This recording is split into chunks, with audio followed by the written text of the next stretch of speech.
Oh. Yan, sadyang mababaho dyan. Kasi trap nila yan sa mga kalaban nila. Yun na yung mga Amerikano. Pasok ka lang. Ay, talagang tanong lang ako. Oo. Bato. May mga limestones, yun yung bawal hawakan, ma'am sir. Yung stalactite, tsaka stalagmite. Oy, haka yung agad-agad ka na yung limestone dito. Kabawal. Oo.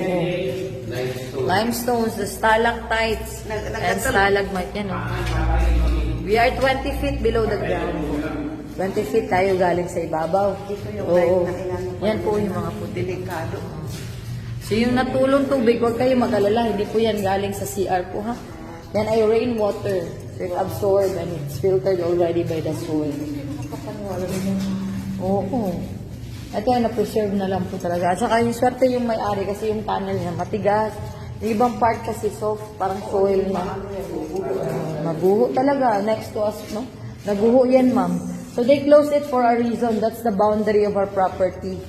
Year 2009, lumindol. So yun, gumuho yung part nila. So they stopped the negotiation na. And they didn't open up for tourists. They closed it na. Yan, the bodega po, may mga basyo ng bala dyan. Pasok kayo dyan.